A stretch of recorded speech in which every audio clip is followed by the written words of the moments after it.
पे आपका वेलकम है। और आज हम लोग फार्मूला की सीरीज़ करने जा रहे हैं। तो जो टॉपिक रे ऑप्टिक्स चल रहा था उसी में कंटिन्यू करते हैं। ये स्टूडेंट का बहुत डिमांड था। And this video is dedicated to late my father and grandfather. Okay, now comes to the point on the formula. तो सबसे पहले हम स्फेरिकल मिरर की बात करते हैं। अगर कोई हमारे पास स्फेरिकल मिरर है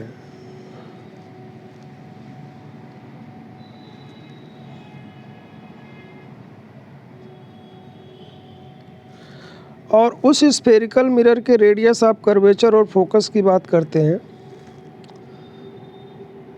तो रेडियस ऑफ कर्वेचर अगर r हम कह लें और फोकल लेंथ f कह लें तो r is equal to 2f cos theta होता है। ये फार्मूला होता है। r रेडियस ऑफ कर्वेचर है और f क्या है? फोकस। ये थीटा क्या है? तो ज़रा मैं इसका डायग्राम बना के आपको दिखाता हूँ। मान लीजिए हमारे पास कोई कॉनकेव मिरर है। ये एक कॉनकेव मिरर है।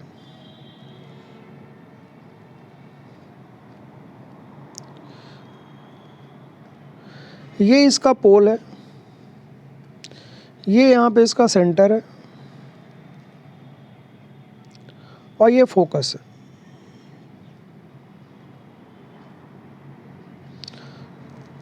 तो अगर कोई रे यहाँ पर आ रही है इस तरह से, ये इस रे को हम लोग नाम देंगे मार्जिनल रे, क्योंकि ये प्रिंसिपल एक्सिस से बहुत दूर है। अगर रे ऐसे होती, यहाँ से ऐसे आती, तो इसको हम बोलते हैं पैरेक्सियल रे। तो अगर ये रे फोकस से पास करेगी रिफ्लेक्शन के बाद इस तरह से, तो ये नॉर्मल सेंटर से पास होने वाली लाइन क्या हो जाएगी? ये नॉर्मल हो जाएगी इस पॉइंट पे। तो अगर नॉर्मल और इंसिडेंट रे के बीच का एंगल थीटा है तो ये भी एंगल कितना हो जाएगा? थीटा। ये हमारी इंसिडेंट रे थी और ये हमारी क्या थी? रिफ्लेक्टेड रे थी। तो इस पॉइंट को अगर मैं कुछ मान लूँ ए, तो ए सी यही हमारा क्या हो जाएगा? Radius of curvature. या पी सी हमारा क्या हो जाएगा? Radius of curvature. तो थीटा आपको दिख रहा है, ये थीटा क्या है? एंगल। तो जब ये रे प्रिंसिपल एक्सिस के बहुत पास हो जाएगी ऐसे, जैसे मान लीजिए ये रे हमारी ऐसे हो गई, ऐसे, तो ये प्रिंसिपल एक्सिस के बहुत क्लोज्ड हो गई।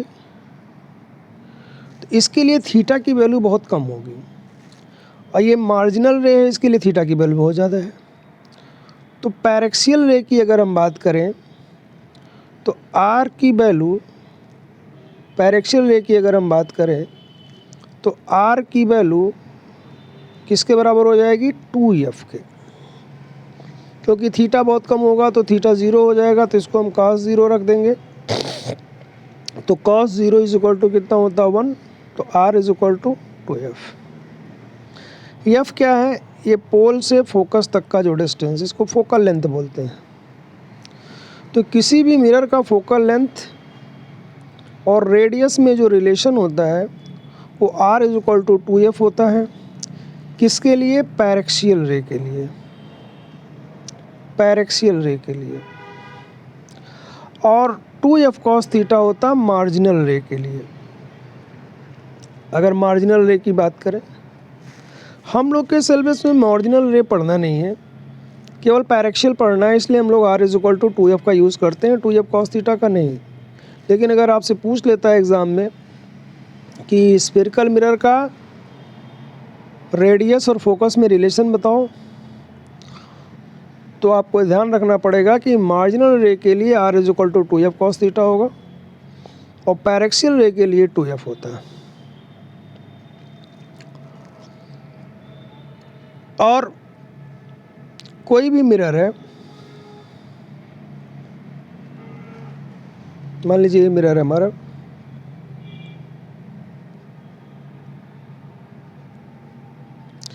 तो ये इसका पोल है। अब ये इसका सेंटर ऑफ कर्वेचर है। तो पोल से सेंटर ऑफ कर्वेचर के डिस्टेंस को हम लोग आर बोलते हैं। ये मान लीजिए इसका फोकस है। तो पोल से फोकस तक का डिस्टेंस क्या कहलाता है? एफ। अब मान लो ये ऑब्जेक्ट है यहाँ पे या यहाँ पे, कहीं पर भी मान सकते हैं ऑब्जेक्ट। तो अगर मैं इसको ऑब्जेक्ट मान लूँ ओ, तो P से O तक का डिस्टेंस ये कहलाता है U, ऑब्जेक्ट डिस्टेंस।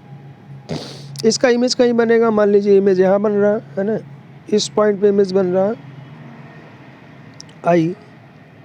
तो P से I तक का डिस्टेंस, ये P से I तक का डिस्टेंस V कहलाता है। सारे डिस्टेंसेस पोल से मेजर्ड होते हैं। पोल से ऑब्जेक्ट का डिस्टेंस U, पोल से इमेज का डिस्टेंस V, पोल से फोकस का डिस्टेंस फोकल लेंथ, पोल से सेंटर ऑफ कर्वेचर का डिस्टेंस रेडियस ऑफ कर्वेचर। तो इसमें रिलेशन देखा गया कि ये 1/V plus 1/U is equal to 1/F होता है। चाहे ये मिरर कॉनकेव मिरर हो और चाहे ये मिरर कॉन्वेक्स मिरर हो, ये फार्मूला हमेशा वैलिड होगा। 1/V plus 1/U is equal to 1/F। इस बात का ध्यान रखेंगे। मिरर के सामने जब हम ऑब्जेक्ट को रखते हैं तो उसका इमेज बनता है। तो इमेज छोटा ही बन सकता है, इमेज बड़ा ही बन सकता है। जैसे मिरर है, मान लीजिए कॉनकेव मिरर है और ये प्रिंसिपल एक्सिस है, ये पोल है। अब ये ऑब्जेक्ट मान लीजिए हमने रखा है तो इसका इमेज छोटा बनेगा कि बड़ा बनेगा कि इतना ही बड़ा बनेगा, ये डिपेंड करता है इसकी पोजीशन पे, ये कहाँ पे है। तो अगर ये O ऑब्जेक्ट हमारा सेंटर ऑफ कर्वेचर पे C पर है, मान लीजिए ये C पर है, तो इसकी जो इमेज बनती है वो कहाँ पे बनेगी? C पर ही बनेगी। माने ऑब्जेक्ट अगर सेंटर ऑफ कर्वेचर पे है तो इमेज सेंटर ऑफ कर्वेचर पे ही बनेगा और सेम साइज़ का बनेगा। जितना बड़ा ऑब्जेक्ट है उतना ही बड़ा इमेज बनेगा, सेम साइज़ का बनेगा। ये बात ध्यान रखिएगा, सेम साइज।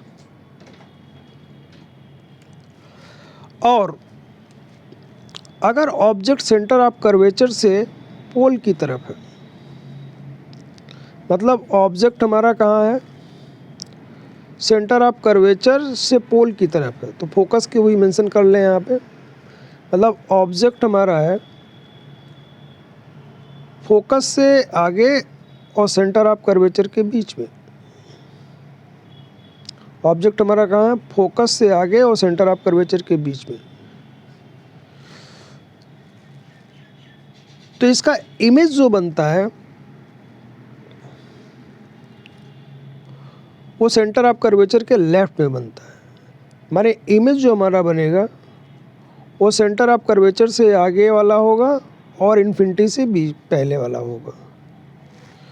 तो अगर ऑब्जेक्ट फोकस और सेंटर ऑफ कर्वेचर के बीच में है तो ये U डिस्टेंस हमारा, और इमेज का सेंटर ऑफ कर्वेचर इन्फिनिटी के बीच में तो ये V डिस्टेंस हो रहा। तो ये साफ दिख रहा कि ये सेंटर ऑफ कर्वेचर से किधर है? लेफ्ट में। तो V की वैल्यू U से ज़्यादा होगी। V की वैल्यू जब U से ज़्यादा होती है तो इमेज इनलार्ज बनता है। इमेज क्या बनता है? इनलार्ज्ड बनता है। उल्टा बात करें, अगर हमारा ऑब्जेक्ट सेंटर ऑफ कर्वेचर और इन्फिनिटी के बीच में पहुंचता है, मतलब ये सेंटर ऑफ कर्वेचर से मान लेते हैं हम, तो ऑब्जेक्ट को मैं इधर किसका, ये फोकस मान लेते हैं। चलो यहीं पे दिखा देता हूँ।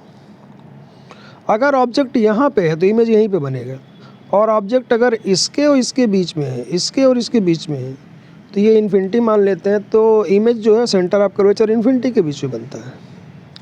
अब ऑब्जेक्ट अगर मैं इधर ले लूँ तो वो सेंटर ऑफ कर्वेचर इन्फिनिटी के बीच में हो जाएगा, तो ऑब्जेक्ट इधर खिसकाएंगे तो इमेज इधर खिसकेगा इसका, है ना, अभी यही बन रहा था, तो वो सेंटर ऑफ कर्वेचर और फोकस के बीच में बनेगा।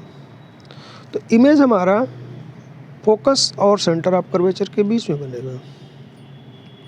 अब यहाँ पे देखो ये u जो होगा ये ज़्यादा होगा और ये v की वैल्यू क्या होगी, कम, क्योंकि इमेज हमारी इधर खिसक गई, ऑब्जेक्ट हमारा इधर खिसक गया। तो यहाँ v छोटा है और u क्या है, बड़ा है, तो डिमिनिश्ड इमेज बनेगी, है ना, डिमिनिश्ड माने छोटी इमेज बनेगी, डिमिनिश्ड बनेगी। तो इस इमेज को हम लोग क्या बोलते हैं, डिमिनिश्ड। तो इस बात का हमें ध्यान रखना है। ऑब्जेक्ट को अगर हम फोकस पे डाल दें, अगर इसको मैं यहाँ रख दूँ तो इमेज कहाँ बनेगा, इन्फिनिटी पे। इसको अगर मैं इन्फिनिटी पे डाल दूँ तो इमेज कहाँ बनेगा, फोकस पे। तो क्या क्या बातें हुई, ध्यान रखिएगा। ऑब्जेक्ट अगर हमारा सेंटर ऑफ कर्वेचर पे है तो इमेज सेंटर ऑफ कर्वेचर पर ही बनेगा, सेम साइज़ का बनेगा। ऑब्जेक्ट हमारा सेंटर ऑफ कर्वेचर अगर फोकस के बीच में है तो इमेज हमारा सेंटर ऑफ कर्वेचर इन्फिनिटी के बीच में बनेगा। और v की वैल्यू u से ज़्यादा है, इसलिए जब v u से ज़्यादा होगा तो बड़ी इमेज बनेगी। और ऑब्जेक्ट अगर हमारा सेंटर ऑफ कर्वेचर इन्फिनिटी के बीच में है, मतलब ऑब्जेक्ट को मैं इधर खिसका दूँ तो ये इमेज हमारी इधर खिसक जाती है, तो इमेज छोटी बनेगी। क्योंकि ऑब्जेक्ट को इधर खिसका दिया तो इमेज इधर खिसक गया, तो v कम हो गया, u ज़्यादा हो गया, छोटी बनेगी। ऑब्जेक्ट को फोकस पे कर दोगे तो इमेज इन्फिनिटी बनेगा, ऑब्जेक्ट इन्फिनिटी पे है तो इमेज कहाँ बनेगा, फोकस पे बनेगा। तो इतनी बातों का हमें ध्यान रखना होता है, इसे हम पता कर लेंगे। एक बात और बात आती है इम्पोर्टेंट, कि इमेज उल्टी बनेगी या सीधी बनेगी। तो इसके लिए हम निकालते हैं मैग्नीफिकेशन। तो मैग्नीफिकेशन का फॉर्मूला होता है -v/u, या इसी को हम कह सकते हैं f/f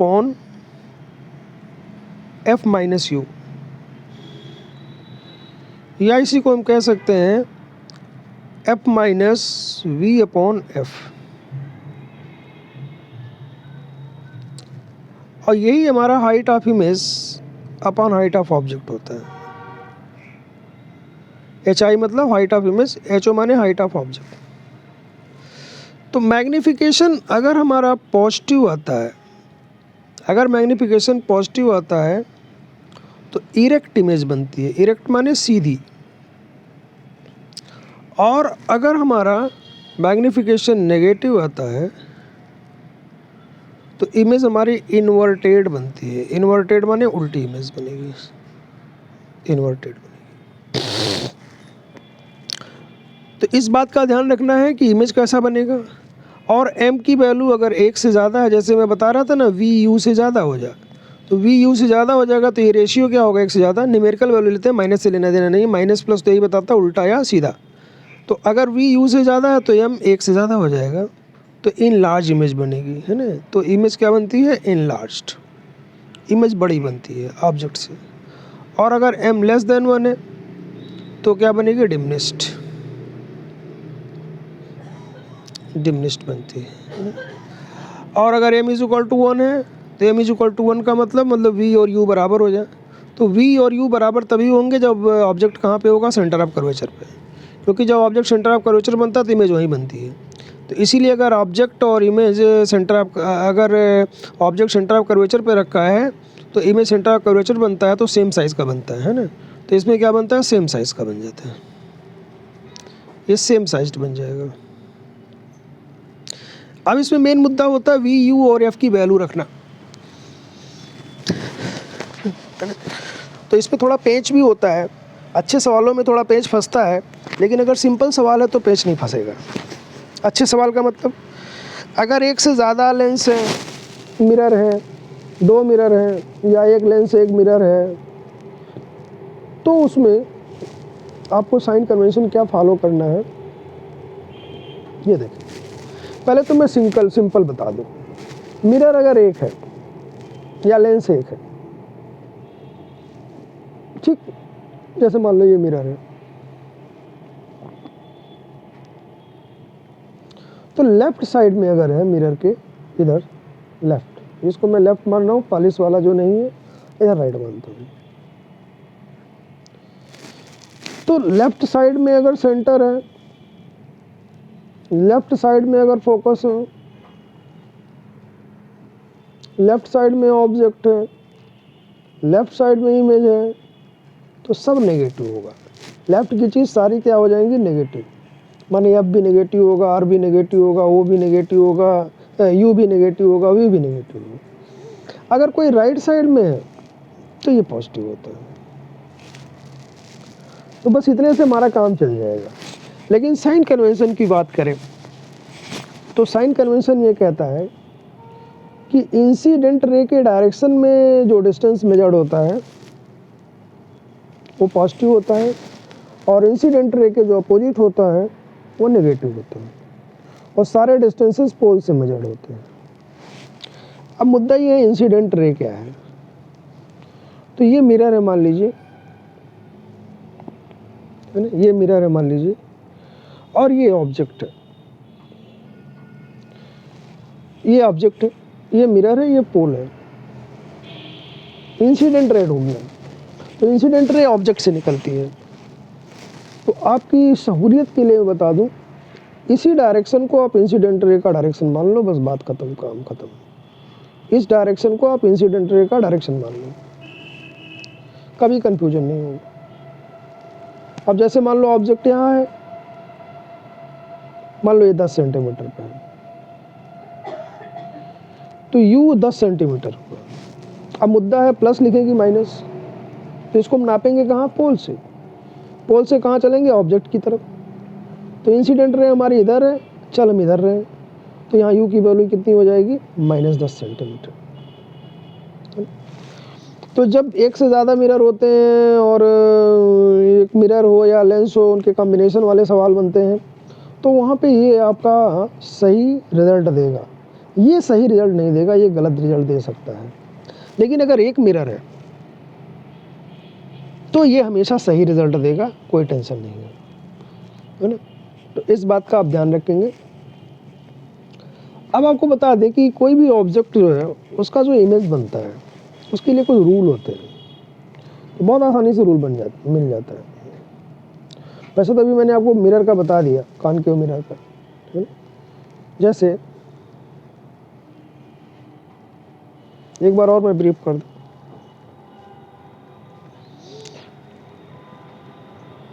कुछ पॉइंट्स दिखाते हैं इसमें। ये पोल, ये फोकस, ये सेंटर ऑफ कर्वेचर, ये इन्फिनिटी। जब ऑब्जेक्ट हमारा यहाँ पर होता है जब ऑब्जेक्ट हमारा यहाँ पे होता है तो इसका इमेज यहीं पे बन जाता है। अब इसको अगर मैं राइट खिसकाऊं तो इमेज लेफ्ट खिसकता है, और इसको खिसका खिसका के मैं यहाँ कर दिया अगर, तो इसका इमेज यहाँ बन जाता है इन्फिनिटी पे। अगर मैं इसकी इमेज को ये दिखाऊं, ये, तो आप कहो कि इसका इमेज यहाँ बन रहा है, और जब ये यहाँ पहुँच गया तो इसका इमेज यहाँ बनेगा, इन्फिनिटी पे बनेगा, इस पॉइंट पे बनेगा।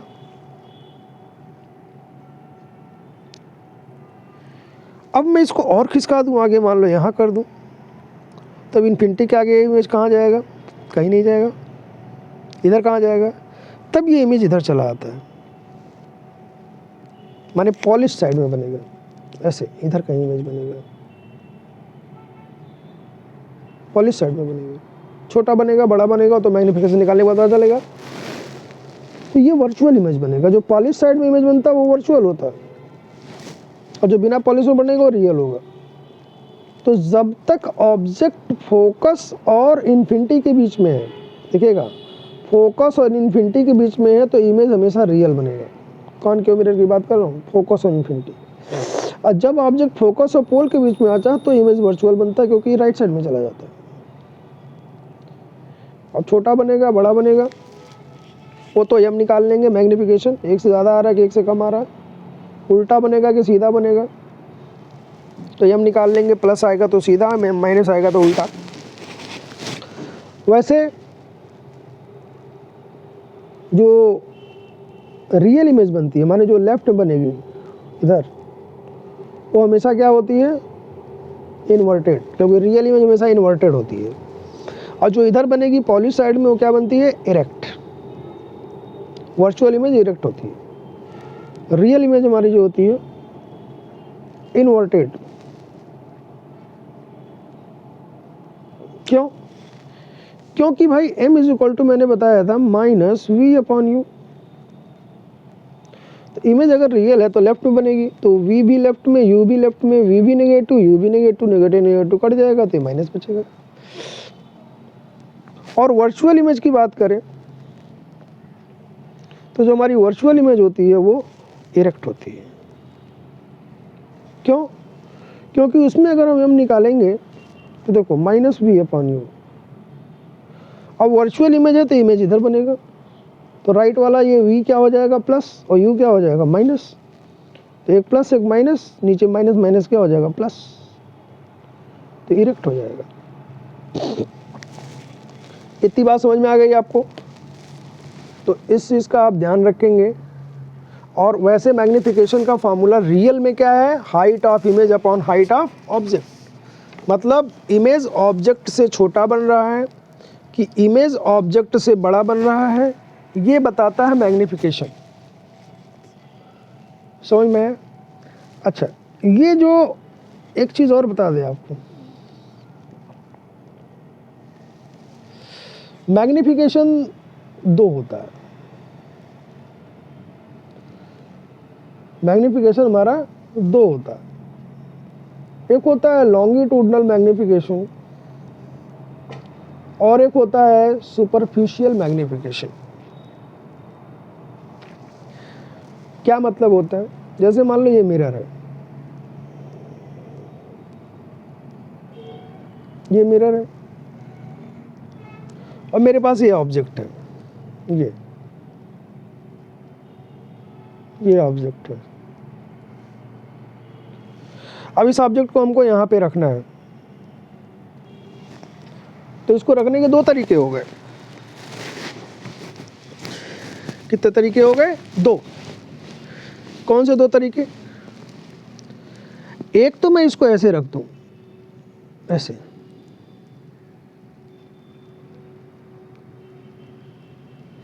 और एक मैं इसको लिटा के रख दूं ऐसे।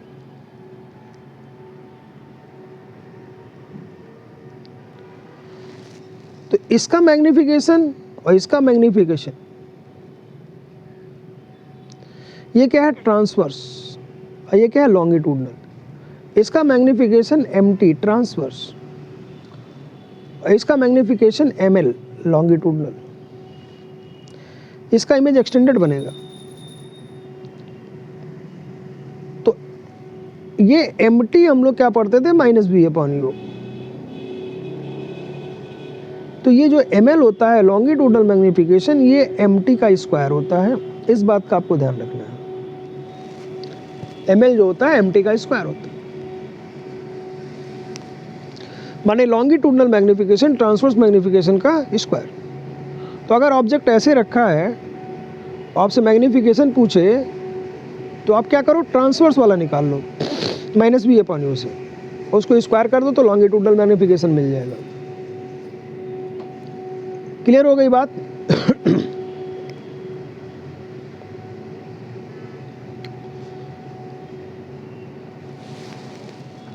तो इतनी बातें थी ये मिरर के बारे में जो आप ध्यान रखेंगे। अब एक डायग्राम बना दे। इमेज कैसे बनाते हैं? बहुत सिंपल, दो रे कहीं मिल जाए तो इमेज बन जाएगा। दो रे भी अगर मिल जाए कहीं पे तो इमेज बन जाएगा। जैसे मान लीजिए कोई ऑब्जेक्ट है, इसका इमेज बनना है, तो इस ऑब्जेक्ट में पॉइंट कितने, infinite, 1 point, 2 point, 3 point, 4 point, 5 point, 6 point, ऐसे इनफाइनाइट पॉइंट है। हर पॉइंट का इमेज बनाएगा ये। अब मैं एक पॉइंट यहाँ पकड़ लिया, इसका इमेज मुझे बनाना है, तो इससे एक रे हम ये कहाँ पे है ऑब्जेक्ट, पहले तो ये देख लो, ये ऑब्जेक्ट है कहाँ, मुझे नहीं पता कहाँ पे है, इसकी पोजीशन बतानी पड़ेगी। मतलब क्या, सेंटर ऑफ कर्वेचर से पहले या सेंटर कर्वेचर के बाद में है। तो मान लो ये सेंटर ऑफ कर्वेचर है इसका, और ये ऑब्जेक्ट है, सेंटर ऑफ कर्वेचर राइट में है, वो लेफ्ट में भी हो सकता है ना, रूल सबके लिए सेम होगा। तो एक फोकस इसका दिखाना पड़ेगा, यहाँ फोकस हो जाएगा। तो होगा क्या, एक रे यहाँ से चलेगी ऐसे, अब इस पे पहुंची, ये पैरेलल है, एक रे यहाँ से आ रही है, ये यहाँ पे पोल पे, एक रे यहाँ पे आ रही है, ये सेंटर ऑफ कर्वेचर से पास कर रही है।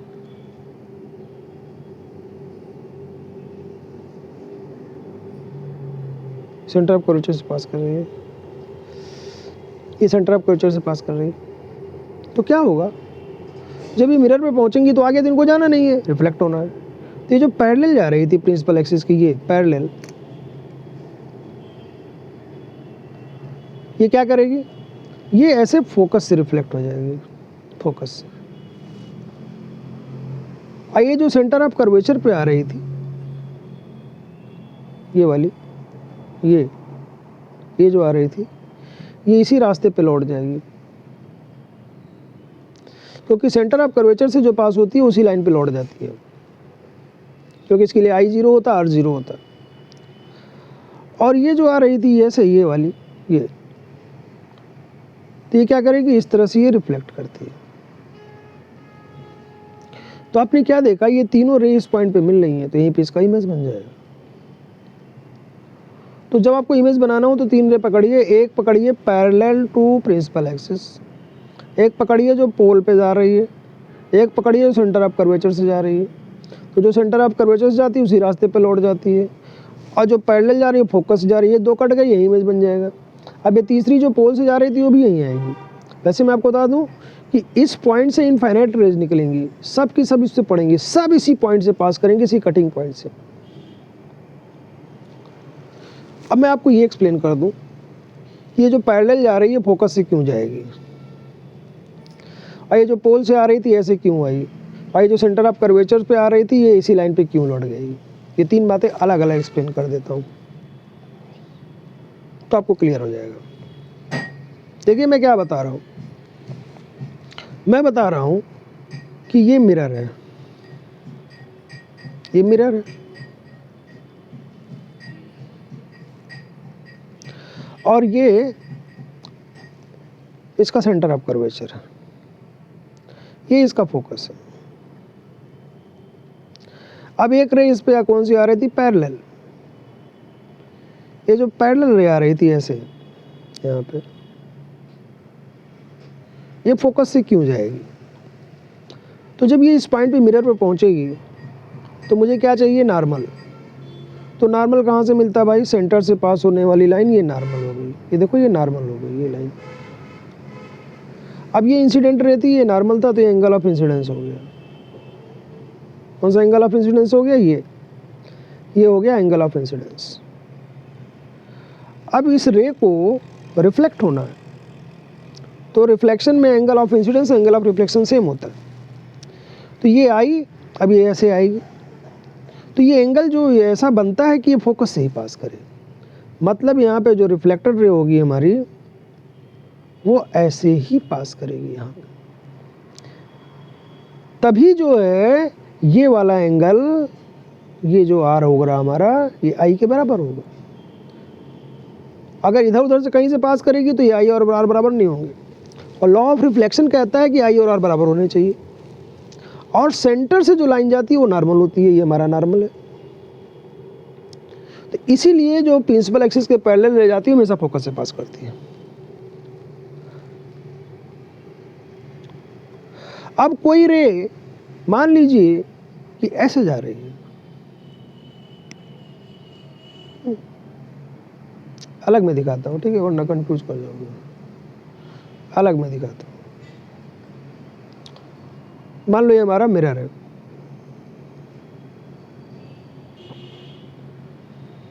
ये हमारा मिरर है, और ये प्रिंसिपल एक्सिस।